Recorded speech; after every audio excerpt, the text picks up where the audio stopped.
Hello and welcome to Microbiology Online. I'm Dr. George Cornwall, and George, yes, it's my given name, but you can call me Dr. G. I just wanted to give you a quick introduction to the course by showing you around on this video. First of all, on the main page, you'll find a lot of the information that's in the video also. And in addition to that, some of the technical skills and things that you need for the course and some information about time investment, course communication, so on and so forth. So I'd love for you to read through that, and it'll stay here as a reference for you. You may see other content added to the top of the page as we progress through the semester. Anyway, there are a number of buttons involved in the course.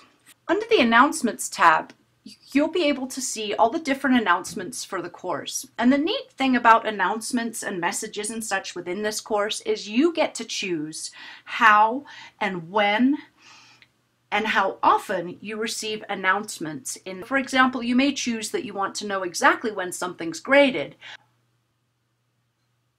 or you may want to know exactly when I've sent out a message to you that says perhaps, oh, so-and-so, I'm giving an extension on this. Anyway, the next tab that we'll look at is modules. This is probably the most important tab in the whole course. Modules is how you're going to navigate through your lessons and get to all the assignments that you need to complete in each module. We'll click on it briefly, but we'll come back to visit it later. You can see that at the beginning of modules, there's a Canvas student orientation.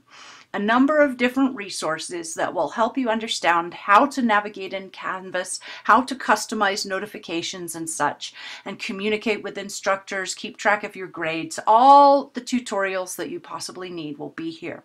Then there's a couple of extra things that if you need help on, you can use as resources. The next module is going to be specific to this course. Welcome to Microbiology Online. And we'll come back to this shortly so that I can give you a tour of precisely how the course works. But let's continue to explore the buttons in the sidebar. The next tab that we should look at is the Syllabus tab. Under the Syllabus tab, you'll see the front page of the syllabus and then a link to the whole syllabus. If you click on the little page icon here, we'll be able to view the syllabus right here in the reading frame. If you want to print a copy for yourself, simply click right here on the link to the syllabus. I'm going to click here so that we can see it right in the reading pane and take a look at it briefly. So the front page is basically information about me, how to get a hold of me, how the course is structured, and then we have some important information about things that you need, learning outcomes and competencies. Required course materials is an important section. Either way, you should read every single word of this. A syllabus is somewhat like a contract between the students and the instructor and the students. An important page is where the point breakdown is covered, what you're going to be required to do, and how many total points are in the course. This will help you establish what grades you're going to earn. However, the gradebook in Canvas does a really good job of keeping you up to date on where you stand. There's also a proposed schedule page.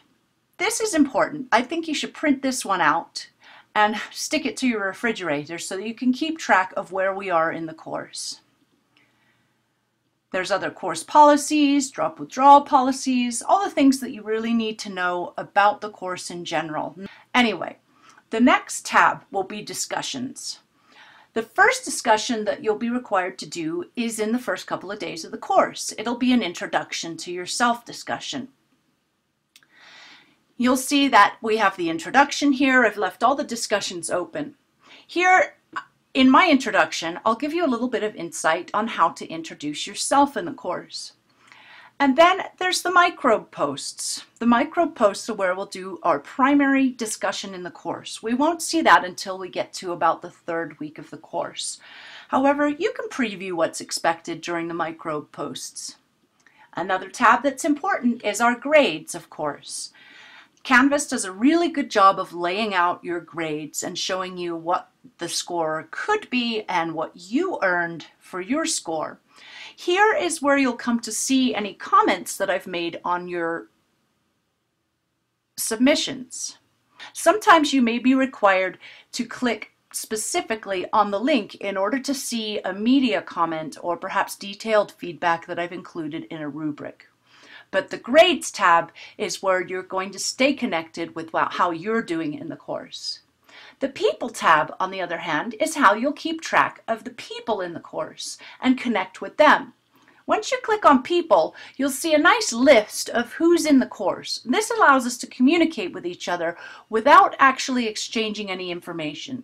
So if you know that you want to talk to so-and-so about your course project, then you can connect with them very easily here. Another place is Chat. In the Chat feature in Canvas, you can invite other students to come and chat.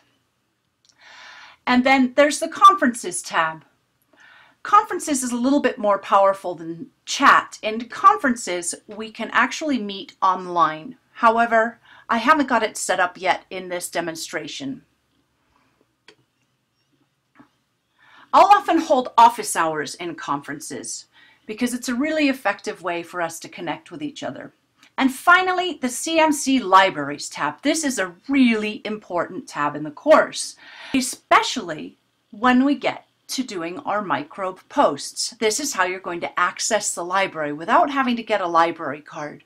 You can do a quick search of EBSCO here, or you can actually get to more detailed searches. I also recommend the video tutorial on how best to search academic databases to find the information that you need in this course.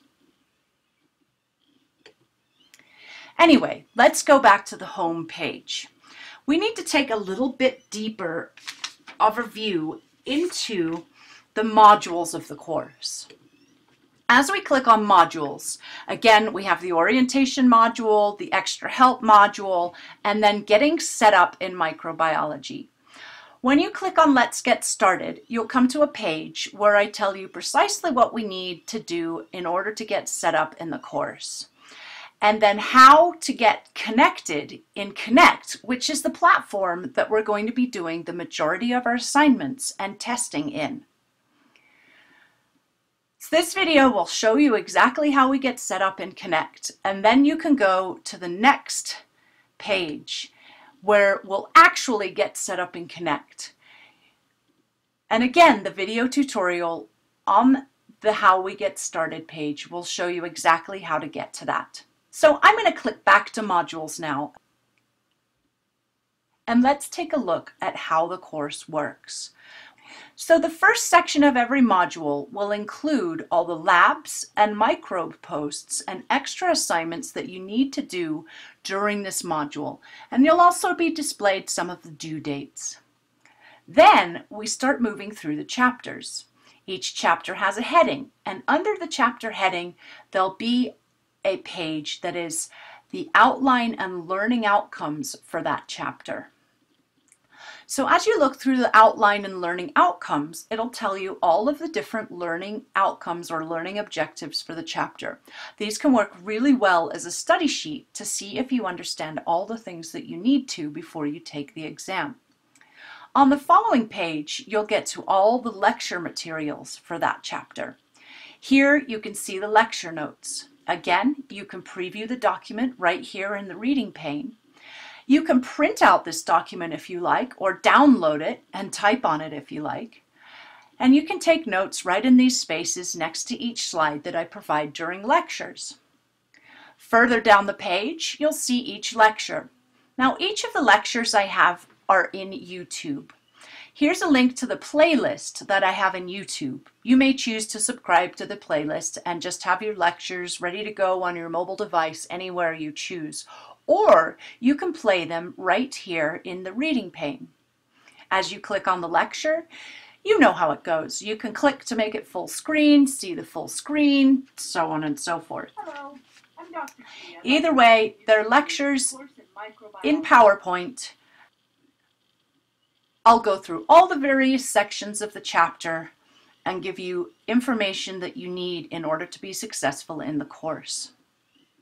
Finally, you'll be linked to the Connect assignments. Let me go back out into the modules so you can see precisely how it's laid out. Again, here we are in Chapter 1. We have the outline and learning objectives, the learning materials, and then the final step is the Connect assignments. When you go into Connect, there'll be 2 different assignments you need to do in general, one of which is Learn Smart, and the other is an assignment that'll take you into a deeper understanding of the materials in the chapter.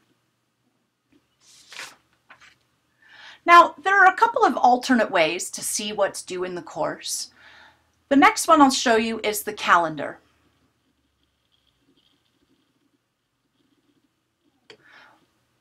When you're looking at the calendar, you'll be shown each of the different assignments due and when they're due. Many of these will link you directly to that particular assignment.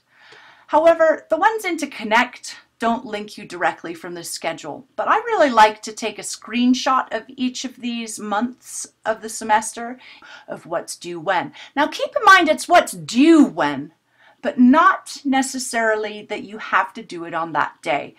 Everything in here is open already. So let's say you're going to be gone for the weekend. Just get the material that's due over the weekend done during the week.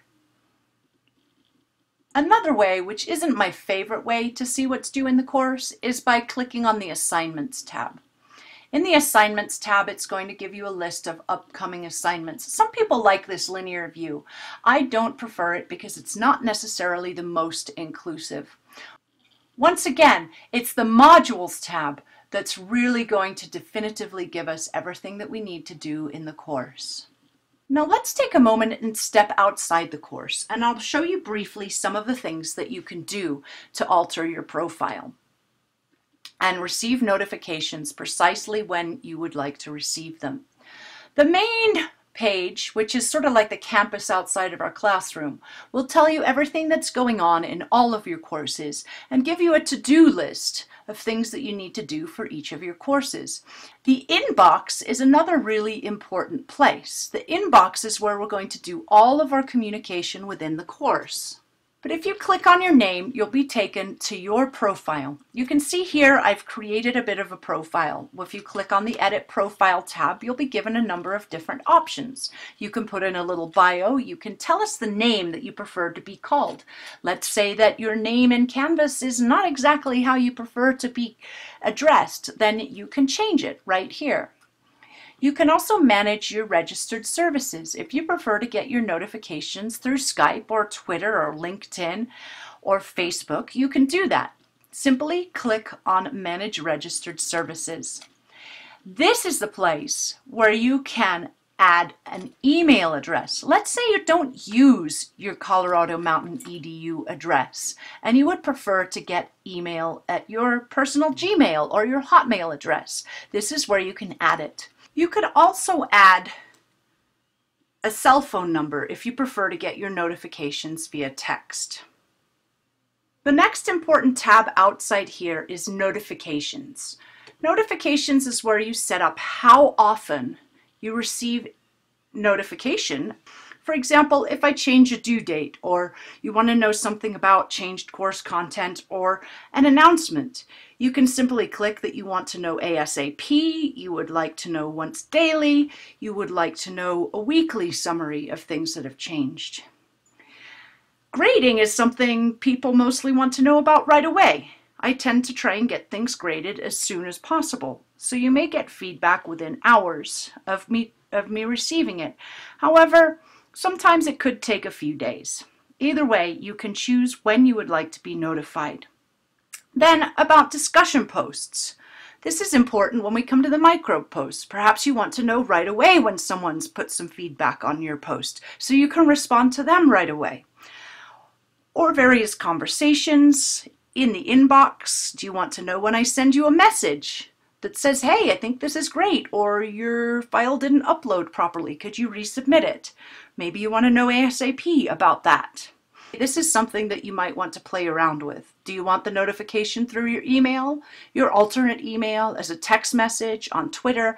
How would you like to receive your notifications? Another important tab out here is Files. In order to place some images into your microbe posts, you may need to upload the files into your Files section outside of the course in Canvas. I like to create a folder for images and keep all the images to do with my courses inside that folder. And then when you go to paste them in a WYSIWYG editor, they're really easy to access. So I think that's about enough for now. Hopefully you found this orientation valuable in getting to know your way around this course. Keep in mind that I'm here to help you succeed in the course, so please don't hesitate to contact me. You can even text me if you like, but the inbox is the primary way that I like to be contacted within this course. Happy studying!